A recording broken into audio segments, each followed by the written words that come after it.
जितने भी आपसे एक सवाल है, लड़कों ने अपनी डिग्रियां जला दी हैं, इतने मतलब मायूस।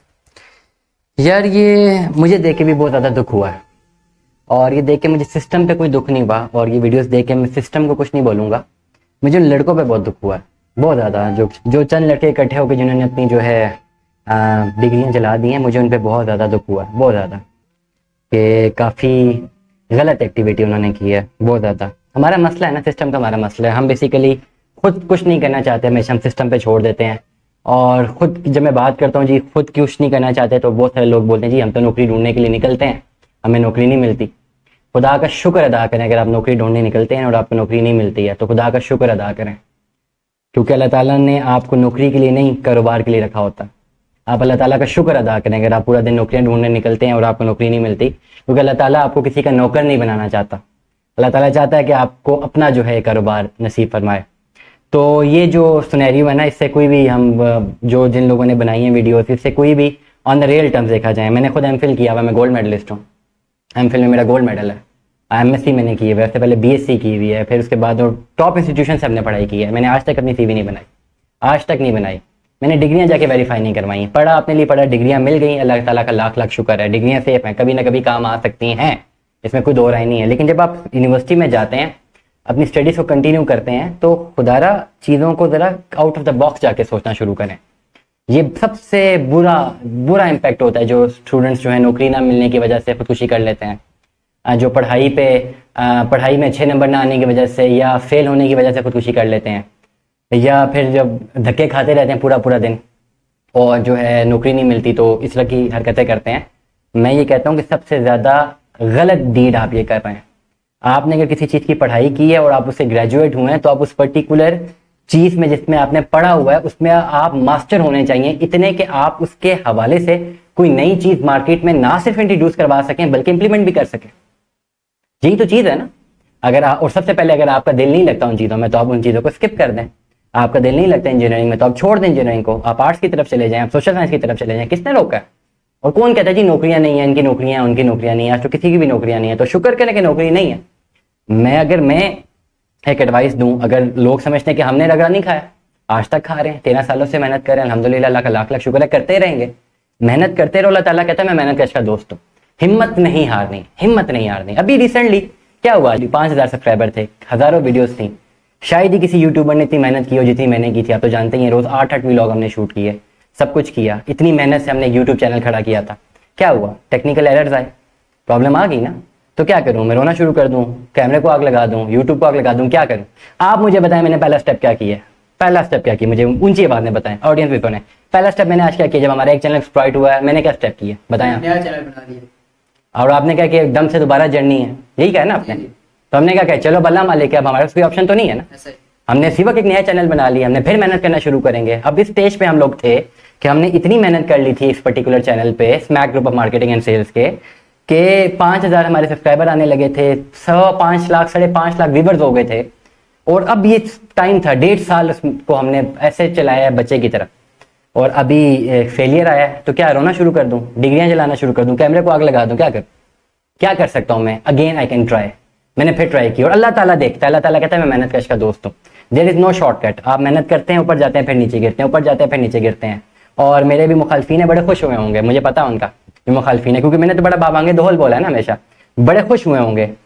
तो मैं उनसे एक बात कहूंगा कि मेरी तो शुरुआत ही गिर के हुई थी, तो गिर के खड़ा होना तो हमें आता है। हम मेहनत करते रहेंगे, अल्लाह ताला पे छोड़ते हैं, कोई इसमें बड़ी बात नहीं करेंगे। अल्लाह ताला मेहनत नहीं रहेगा देने जाता, हर चीज़ में अल्लाह की कोई ना कोई बेहतरी होती है। तो ये जो बच्चों ने ये हरकत की है, ये डिग्रियां जलाने वाली, ये शर्मनाक हरकत थी। इस पे ना आप सिस्टम को ब्लेम कर सकते हैं, आप किसी को ब्लेम नहीं कर सकते, आप अपने आप को खुद ब्लेम करें। अगर आप एक जगह से ग्रेजुएट होकर निकले और आपको उसका कख नहीं पता, तो गलती आपकी, आपने गलत सब्जेक्ट्स चूज किए थे। और अगर आपके माँ बाप ने आपको फोर्स किया था, तो वहां पे अपने माँ बाप के खिलाफ चले जाते हैं आप, अब कोई और जो उनको कन्विंस कर लेते हैं, आप अपनी मर्जी के सब्जेक्ट्स पढ़ते हैं। क्योंकि आजकल के जो हमारे माँ बाप भी हैं, जो वो मिडिल क्लास माइंडसेट के जो लोग हैं, ज्यादातर मिडिल क्लास फैमिली की बात कर रहा हूँ, वो भी बस सुनी सुनाई बातों पे यकीन करके बच्चों को फोर्स करते हैं कि ये पढ़ें। सबसे ज्यादा एलिमेंट इसमें माँ बाप का होता है, वो फोर्स कर रहे होते हैं बच्चों को। यार नहीं समझ आती तो क्या हो गया? एक बंदे को नहीं समझ आती इंजीनियरिंग, वो इंजीनियरिंग में अच्छा नहीं होगा तो किसी और चीज में बहुत अच्छा है, भाई उसे करने तो दो, उसे करने तो दो ना भाई, उसे छोड़ दो अपने हाल पे, वो कुछ ना कुछ कर लेगा। उसे पेंटिंग का शौक, उसे पेंटिंग करने दो, पेंटिंग करने दो, पेंटिंग पढ़ने दो, उसे पेंटिंग की क्लासेस लेने दो, पेंटिंग उसका प्रोफेशन बनाओ। वो प्रोफेशन में अपना काम भी करेगा और वो कुछ कमा भी लेगा। आजकल तो सोशल मीडिया का दौर है, आप कितने पैसे कमा सकते हैं, अच्छे खासे पैसे कमा सकते हैं, बशर्त ये कि बच्चों को उस पर्टिकुलर फील्ड में डालें जिसमें उनका इंटरेस्ट है, उस चीज में उनको ग्रेजुएट करवाएं, मास्टर्स करवाएं, एमफिल करवाएं, पीएचडी करवाएं, उसमें उसका इंटरेस्ट है, वो डिस्टिंक्शन लेके पास होगा, नंबर 1। प्लस उसमें इसका इंटरेस्ट है, वो उसी को अपने प्रोफेशन में कन्वर्ट करने की कोशिश करेगा। जब प्रोफेशन में कन्वर्ट करने की कोशिश करेगा, एक नई चीज बना लेगा और उसको मार्केट में लेकर बेचेगा। This is the business model. और कैपिटलिस्ट इकोनॉमी में ऐसे बिजनेस मॉडल काफी ज्यादा फ्लरिश होते हैं, हमने देखे हैं। तो 50 से 60% जो कसूर है वो माँ बाप का, वालिदैन का, जो कि फोर्स करते हैं बच्चों को कि नहीं तुमने यही पढ़ना है। फिर वो 4 साल धक्के खाते हैं यूनिवर्सिटियों में, फिर निकल जाते हैं, फिर एकदम से वो मजदूरों की तरह शुरू हो जाते हैं, पैंट कोट टाई पहन के और जूते घसीटना एक जगह दूसरी जगह। और इतनी मेहनतें अगर आप कर रहे हो नौकरियों के लिए, मैं आपको खाली एक एग्जांपल दूं, आप टिश्यू भी ले लो ना कहीं से जाके। अब जब आपने लाखों रुपए लगा दिए ना अपनी एजुकेशन पे, तो आप थोड़े चंद हजार के टिश्यू खरीदो और जितने लोगों के पास नौकरियों के लिए जाते हैं उन लोगों के पास जाओ कि भैया मैं टिश्यू बेचता हूँ, ये मुझसे खरीद लोगे, तो शायद आपको ज्यादा बेनिफिट हो। जो ये काम आप तब कर सकते हो अगर आपको मार्केटिंग का शौक और आपने मार्केटिंग पढ़ी हो। हमारा मसला पता क्या है, हमारा एमबीए भी जो है ना, वो भी आके ना एमबीए के बाद जॉब ढूंढता है। मेरे एक प्रोफेसर थे, हमें पढ़ाते थे एमफिल में, वो कहते थे कि एमबीए इसराइल में वो स्टूडेंट बिजनेस में ग्रेजुएट नहीं होता जब तक वो $10,000 का बिजनेस यूनिवर्सिटी में ना ले आए, तब वो जाके बिजनेस में ग्रेजुएट होगा। और हमारा एमबीए जो है नौकरियां ढूंढ रहा होता है। तो ये तो हमारा माइंडसेट है, तो हमें माइंडसेट को ठीक करना है। ये डिग्रियां जला के बच्चों ने कोई खास हरकत नहीं की है, ये कुछ अच्छा काम नहीं किया और इससे कोई भी मुतासर नहीं होगा, कोई इस पर तरस नहीं खाएगा। ऐसे लोग वो लोग ये काम करते हैं जिन्हें हमदर्दी की जरूरत होती है माशरे से। वो लोगों के सामने आकर अपनी डिग्रियां जलाते हैं, जी हमें हमदर्दी दिखाओ, हम अपनी लड़ाई हार चुके हुए हैं, अब आप हमें हमारा सहारा बनो। ये प्रोरोगेटिव होता है। मैं समझता हूँ कि जो हार जाए ना उसको फिर जीने का हक ही नहीं है। हार नहीं माननी, नौकरी नहीं मिली कोई मसला नहीं, डिग्री पढ़ी हुए पास, जिस काम में इंटरेस्ट है उस काम को करने की कोशिश करो, उसी में फायदा होगा। किसी को इलेक्ट्रिकल अप्लायंसेस का शौक होता है, वो इलेक्ट्रिशियन बन जाए, इट डजंट मैटर। साथ साथ अपने पैसे कमाए, साथ साथ उसी की पढ़ाई करे, उसको पीएचडी तक ले जाए और उसी को अपने बिजनेस में इंप्लीमेंट करे। That is how it works. इसके अलावा और कोई ऑप्शन नहीं है। आप कहते रहे जी, पूरी गवर्नमेंट को कहते रहे, आप कहते रहे सरकार को, आप कहते रहे हर एक को कहते रहे। और मैं आपको हमेशा एक बात बताऊंगा, एक बड़ी फाइनल बात आपको करूं कि there is a difference between successful person and unsuccessful person. कामयाब आदमी और नाकाम आदमी में एक ही फर्क है। कामयाब आदमी कहता है हमेशा कि मैं रिस्पॉन्सिबल, और नाकाम आदमी हमेशा ये बोलता है कि यू आर रिस्पॉन्सिबल। वो बोलेगा जी सिस्टम रिस्पॉन्सिबल है, वो बोलेगा जी एजुकेशनल इंस्टीट्यूशन रिस्पॉन्सिबल है, गवर्नमेंट रिस्पॉन्सिबल है, फलाने की गलती थी, फलाना गलत था। हमेशा वो कहेगा कि दूसरा बंदा रिस्पॉन्सिबल था मेरे फेलियर का।